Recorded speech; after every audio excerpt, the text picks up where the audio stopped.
Bienvenue dans le podcast Les Inspirés, un podcast qui s'adresse aux personnes créatives et sensibles pour les aider à dépasser la page blanche avec facilité grâce au dessin relaxant, méthode Zentangle et à l'art journaling, expression créative libre dans un carnet.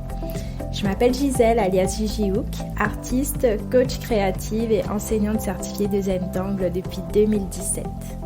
Envie de créer avec moi et d'être guidée étape par étape dans votre prochaine création, même si vous n'avez jamais dessiné avant, je vous donne rendez-vous sur mon site www.gigihook.fr pour accéder à une vidéo gratuite dans laquelle je vous fais une démonstration d'art inspirée du Zentangle.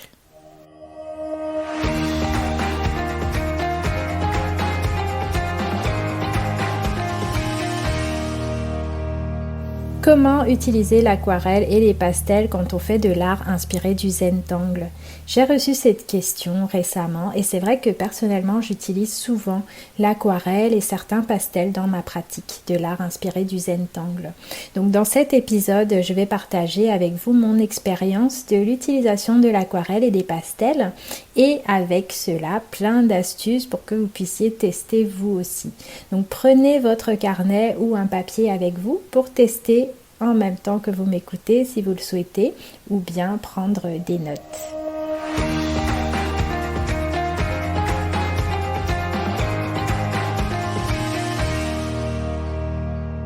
Donc avant de démarrer, si vous souhaitez en savoir plus sur la méthode Zentangle, ce que c'est, à quoi ça sert, comment pratiquer, je vous invite à aller écouter l'épisode 1 du podcast qui s'appelle 5 étapes pour créer avec la méthode Zentangle et l'art journaling.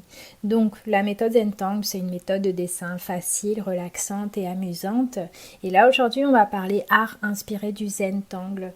Donc c'est un peu un dérivé, une pratique un peu plus libre de la méthode Zentangle parce que la méthode classique se pratique en dessinant avec un feutre noir sur un carré de papier blanc. Donc en général, on utilise vraiment pas du tout de couleur dans la méthode Zentangle classique. Mais là aujourd'hui, on va parler couleur, donc forcément, ça sera art inspiré du Zentangle. Oui, on va parler utilisation de la couleur sur différents formats, pas forcément des carrés de papier, ça peut être dans un carnet aussi. Donc on est vraiment dans cet épisode sur la pratique plus libre entre guillemets de la méthode Zentangle. Donc pour la couleur, personnellement j'ai beaucoup fonctionné par essai, test pour voir ce qui marchait vraiment pour moi, ce qui me plaisait. Donc vraiment ce que je voudrais dire avant de démarrer, c'est de vous fier surtout à vous-même, à vos propres explorations. Donc bien sûr l'aquarelle c'est un sujet très très vaste, c'est une pratique assez pointue, donc j'ai pas la prétention de vous apprendre comment faire de l'aquarelle. Il y a vraiment de très très bons cours qui sont faits pour ça, notamment Marie, les tribulations de Marie que j'ai reçu récemment dans ce podcast propose des cours vraiment très approfondis là-dessus. Moi aujourd'hui ce que je peux partager avec vous c'est vraiment mon expérience au fil des ans avec l'aquarelle et les pastels dans le cadre de l'art inspiré du Zentangle, en sachant qu'on utilise des motifs, que dans ces cas-là, en général, l'aquarelle, quand on l'utilise, va être plus utilisée en fond. Donc ça va pas être une technique en particulier précise qui va faire ressortir notre création, mais ça va être comme une aide en fait qu'on va utiliser pour un fond de page ou poser des couleurs sur un rond de papier, sur un carré de papier pour venir après dessiner par-dessus. Donc si vous démarrez, que vous n'y connaissez rien, sachez que vous n'êtes pas les seuls. Vraiment, j'étais pareil quand j'ai démarré. D'ailleurs, je vais vous raconter une petite anecdote à ce sujet-là. Et je ne suis toujours pas une spécialiste de l'aquarelle. Je ne me considère pas comme telle, mais ça ne m'empêche pas de beaucoup l'utiliser, m'amuser et créer avec dans le cadre notamment de l'art inspiré du Zentangle. Donc c'est ce que je vais partager là avec vous. Donc en termes d'anecdotes, ce sujet-là, ça m'a fait penser à une fois quand j'habitais dans un petit village en Picardie avant, j'avais rencontré pendant un salon une dame, une artiste qui donnait des cours d'aquarelle justement. Et donc j'étais allée la voir, je m'étais dit tiens, je vais lui montrer un petit peu ce que je fais parce que j'aimerais bien prendre des cours avec elle. C'était vraiment joli ce qu'elle faisait, c'était très technique d'ailleurs, c'était que de l'aquarelle justement. Et avant ça, j'avais suivi un petit peu, j'avais exploré adoré, j'avais suivi quelques cours en ligne, mais des cours justement très libres qui n'étaient pas forcément axés sur la technique de l'aquarelle en elle-même. Et je lui avais justement montré un petit peu mes carnets, mes premiers essais. Mais c'était juste histoire de lui montrer où j'en étais et ce que j'aimais bien. Et c'est vrai que quand je lui ai montré ça, j'ai senti tout de suite un gros jugement en mode, voilà, elle m'a dit, ah oui, vous avez vraiment beaucoup de choses à apprendre là. En gros, elle était en train de me dire que vraiment ce que j'avais fait, c'était très moche. Et en fait, vraiment, ça m'a coupé cette histoire, ce qui fait que j'ai jamais pris de cours avec elle, parce que c'est vrai que c'était pas ma démarche. Je voulais simplement montrer un petit peu ce que j'avais fait. Je me disais, je me sens en confiance, donc elle, je vais lui montrer. Et puis à partir de là, on pourra peut-être initier une discussion. Elle pourra me demander ce que je recherche vraiment. Mais ce que j'ai compris que sa démarche à elle, c'était vraiment simplement de partager la pratique très technique de l'aquarelle comme elle le faisait. Donc pour faire des tableaux très poussés en aquarelle. Mais c'est vrai que c'était pas forcément ma demande. Ce que je voulais, c'était apprivoiser ce médium-là pour pouvoir m'amuser moi à faire des choses qui me plaisent. Et je vous partage cette histoire-là. Pourquoi? Parce que je trouve que c'est vraiment important de replacer les choses dans leur contexte et justement d'arrêter ce type de jugement parfois qu'on peut avoir nous envers les autres ou justement cette peur du jugement des autres qu'on peut avoir justement par rapport à nos propres créations. Parce que quand on démarre une pratique créative, en général on est fragile, on manque de confiance, on ne sait pas trop où on va, on a besoin de beaucoup d'encouragement des autres et quand on ne les a pas, ça peut vraiment nous couper dans notre élan, ça peut nous faire penser qu'on n'arrivera jamais à rien, ça peut nous faire développer des complexes en fait et je trouve que c'est important de pouvoir faire passer ce message à toutes et à tous.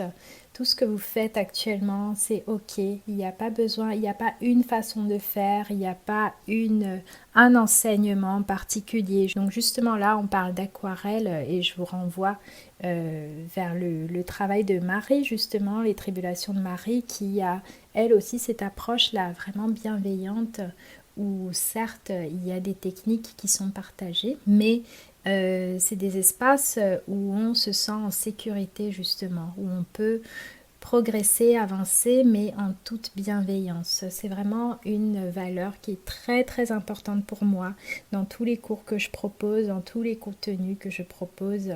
Je pense que c'est important qu'on puisse chacune se dire que c'est ok ce qu'on fait, chacune est sur son chemin, vous pouvez avancer, on peut se tromper, on a le droit, justement c'est en se trompant aussi qu'on apprend.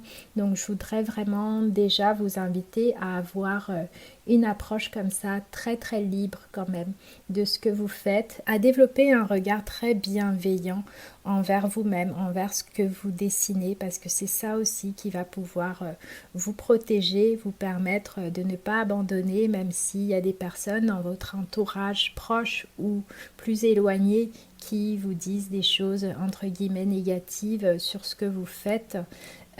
Si vous-même vous avez cette bienveillance envers vous-même, que vous vous posez ce cadre-là où vous êtes avec vous-même en train de créer sans vous juger négativement, ça va vraiment contribuer à vous permettre de vous lâcher et de vous faire plaisir, parce que c'est vraiment ça le plus important quand on crée de cette manière, c'est qu'on a besoin de se faire du bien avant tout. Donc si vous voulez utiliser l'aquarelle dans vos créations d'art inspirées du Zentangle, ce qui est important, l'une des premières choses importantes, c'est déjà la qualité du papier. D'utiliser vraiment un papier de qualité, un papier assez épais. Donc vous allez voir, notamment j'ai une vidéo dont je vous parle là souvent dans ce podcast qui est disponible sur mon site où je vous fais une démonstration d'art inspirée du Zentangle, où je vous guide en fait pour dessiner avec moi, où vous utilisez justement de la couleur et ensuite vous venez dessiner un joli motif par-dessus. Donc cette vidéo-là, vous pouvez y avoir accès directement sur mon site www.jjhook.fr. Et en tout cas, ce que vous allez voir, c'est que dans cette vidéo, par exemple, j'utilise vraiment un papier de qualité. Et c'est ça qui fait toute la différence. Ça va vraiment faire la différence au niveau de la façon dont vos couleurs ressortent le rendu en fait de votre création. Donc faites bien attention à utiliser toujours un papier assez épais. Vous pouvez par exemple trouver des papiers spéciaux pour aquarelle. On en trouve des carnets avec des feuilles spéciales aquarelle. Par exemple, il y a le papier que j'adore, le papier officiel de la marque Zentangle. Je le répète souvent, je ne touche pas de commission sur les ventes de ce papier, mais vraiment j'adore. Et je trouve que justement l'aquarelle et toutes les craies aquarellables, les feutres aquarellables par exemple, ça marche super bien sur ce papier-là. Et il est vraiment top parce que il va permettre à la fois de faire bien ressortir les couleurs, d'aquareller les médiums qu'on a besoin d'aquareller, et aussi il nous permet de dessiner facilement les motifs parce que justement il n'est pas trop lisse et en même temps il n'a pas trop de grains, parce que souvent certains papiers pour aquarelle sont quand même très épais avec beaucoup de grains, où certes c'est top pour l'aquarelle mais ça va pas forcément être vraiment top pour dessiner des motifs Zentangle par-dessus, parce que au niveau du trait ça va plus bouger, on va être moins à l'aise en fait. Donc c'est pour ça que je vous inviterai à vraiment trouver un papier comme ça, donc un papier qui soit quand même adapté pour l'aquarelle, donc assez épais, et en même temps qu'il soit pas trop épais, qu'il n'y ait pas trop de grains, pour que vous puissiez après venir vous amuser à dessiner des motifs en fait, des motifs Zentangle par-dessus ou en dessous. Et donc pareil, il va vous falloir aussi un bon pinceau, un joli pinceau pour aquarelle, type pinceau à la vie. Je vais vous mettre un lien dans le descriptif de cet épisode vers un pinceau que j'utilise. Voilà, il y a aussi, quand on va sur les sites de la marque Zentangle, ils proposent aussi des pinceaux très fins qu'on peut utiliser. C'est très pratique aussi les pinceaux vraiment fins, parce que ça va vous permettre aussi de venir jouer avec la couleur, avec l'aquarelle par exemple, à l'intérieur de vos motifs, parce que vu que les motifs Zentangle sont souvent très raffinés, assez fins, dessinés avec un feutre de précision par exemple, si jamais vous voulez venir poser des couleurs que vous aquarellez en plus, ça va être important de pouvoir avoir vraiment un pinceau fin et de qualité pour que vous puissiez vraiment vous amuser et travailler dans les bonnes conditions. Donc autre élément très important à prendre en compte si vous décidez d'utiliser de l'aquarelle dans vos créations d'art inspirées du Zentangle, c'est important aussi de pouvoir utiliser des feutres de qualité et qui résistent à l'eau. Donc des feutres de précision, comme je vous le disais, les motifs Zentangle sont toujours assez raffinés, c'est des motifs très fins qui en général se dessinent au feutre de précision, et donc il y a plein de marques de feutres de précision qui existent, mais là ça va être beaucoup plus simple si vous pouvez utiliser des feutres qui utilisent une encre résistante à l'eau. Donc par exemple, j'utilise les feutres Pigma Micron de chez Sakura qui existent en différentes tailles, différentes couleurs, qui sont vraiment top parce que ils utilisent de l'encre qui résiste à l'eau. Donc vous pouvez justement dessiner un motif, un ou plusieurs motifs avec cette encre noire, laisser sécher, et après par-dessus venir passer de l'aquarelle par exemple. Et là normalement si votre feutre a eu le temps de bien sécher, vous n'aurez pas de traces en fait, vous n'aurez pas de traces qui seront laissées. Donc c'est vraiment très important de pouvoir utiliser ce type de feutre si vous décidez d'utiliser de l'aquarelle pour poser vos couleurs. Donc justement, on me demande souvent, est-ce que c'est mieux de poser d'abord ces couleurs et ensuite dessiner les motifs, ou faire l'inverse? Donc il n'y a pas de règle à ce niveau-là, c'est comme vous le souhaitez. Personnellement, je travaille souvent de façon intuitive, comme ça vient. Donc parfois, j'ai d'abord besoin d'une couleur, envie de mettre une ou plusieurs couleurs sur mon papier. Par exemple, j'ai un rond de papier ou un carnet et je me dis, tiens, là j'ai envie de... Il y a ces couleurs-là qui m'appellent, donc je vais venir poser par exemple une ou plusieurs couleurs sur mon papier, le laisser sécher par exemple avec un sèche-cheveux aussi, ça va beaucoup plus vite. Donc laisser sécher et seulement après venir dessiner avec un feutre, un ou plusieurs motifs. Et dans ces cas-là, la couleur va vraiment m'aider parce que surtout si j'ai mis plusieurs couleurs, je vais pouvoir utiliser les espaces où je retrouve telle ou telle couleur pour mettre un motif différent par exemple. Je vais pouvoir me laisser guider en fait par la couleur pour faire mes motifs, mais c'est vrai que ça peut aussi être le processus inverse où je viens d'abord dessiner un ou plusieurs motifs et seulement après je viens poser de la couleur soit autour ou alors carrément utiliser la couleur en même temps que mon travail des ombres pour faire ressortir mes motifs et leur donner vraiment de la luminosité, du relief, non seulement avec le travail des ombres, avec un crayon de graphite par exemple, mais aussi avec de l'aquarelle ou des feutres aquarellables par exemple. Et à ce sujet justement, parce que la question portait sur l'aquarelle mais aussi sur les pastels, parce que en effet on peut utiliser, régulièrement j'utilise aussi des pastels Neocolor 2, donc c'est des craies qui sont aquarellables, qu'on peut venir aussi poser sur le papier. On vient dessiner comme ça avec notre craie Neocolor et puis après on passe un pinceau mouillé dessus, ce qui va faire ressortir les pigments. C'est une étape aussi vraiment sympa. Et donc c'est vraiment intéressant avec ces pastels là, les craies Neocolor 2, parce que on peut décider de les aquareller ou pas.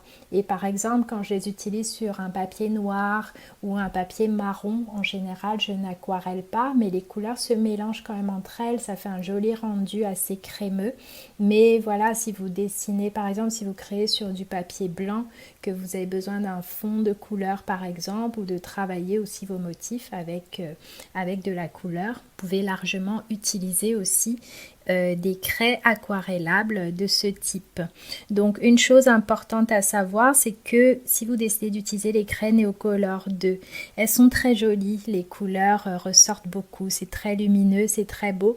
Par contre, il y a de la cire un petit peu dans ces craies là, donc si jamais vous les utilisez, c'est pas toujours évident de venir dessiner par-dessus vos motifs Zentangle avec un feutre de précision. Souvent ça ressort pas parce qu'il y a justement cette cire là en dessous sur votre papier, donc ça peut poser problème, à part si vous aquarellez vraiment beaucoup et que cette cire est bien diluée. Mais dans tous les cas, c'est bien de garder ça en tête justement pour après. Et si vous décidez de venir dessiner par-dessus avec un feutre, dans ces cas-là, vous pouvez vraiment prendre un feutre plus épais, un feutre assez épais, au moins un 0,5 ou un 0,8 ou plus même. Ça permettra que ça ressorte beaucoup mieux en fait par-dessus ces craies aquarellable. Et donc en parlant pastel, c'est vrai qu'il y a différents types de pastels. Il y a les pastels secs, les pastels à huile,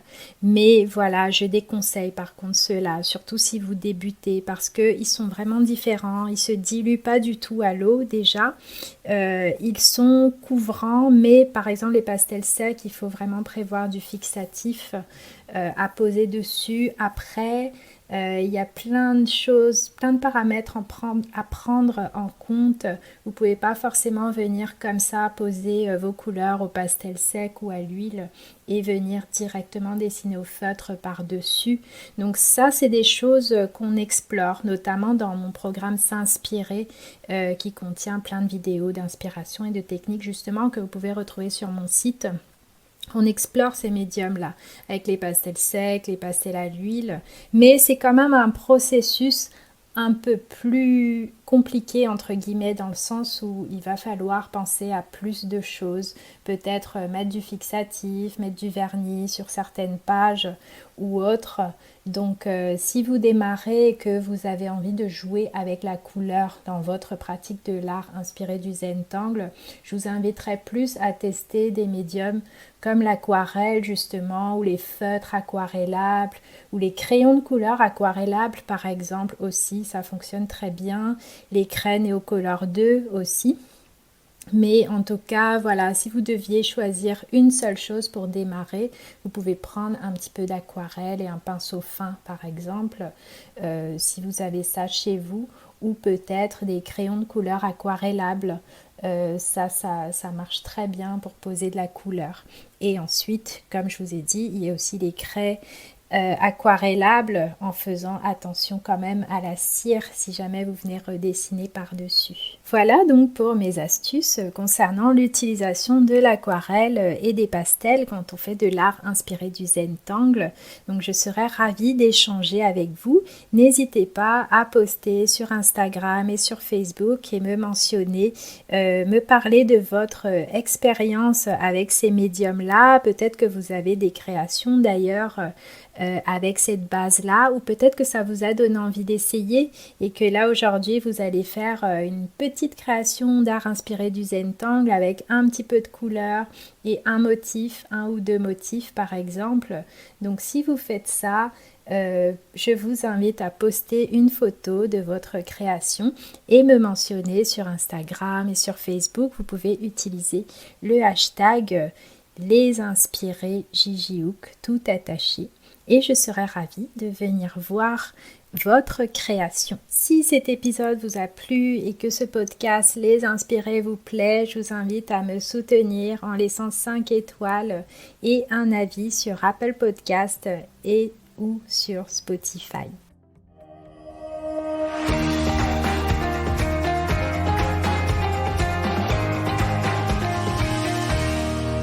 Si vous voulez être guidé en vidéo dans votre prochaine création pour découvrir l'art inspiré du Zentangle et l'art journaling, je vous donne rendez-vous sur mon site pour accéder à une vidéo gratuite dans laquelle je vous fais une démonstration d'art inspiré du Zentangle. C'est facile à suivre, c'est accessible à tous. Il vous faut simplement un feutre noir, un carré de papier et un peu de couleur. Rendez-vous donc sur le lien qui est en description de cet épisode ou sur mon site www.gigihook.fr pour pouvoir accéder gratuitement à cette vidéo qui dure environ 20 minutes et qui va vous permettre de démarrer. À très bientôt pour le prochain épisode.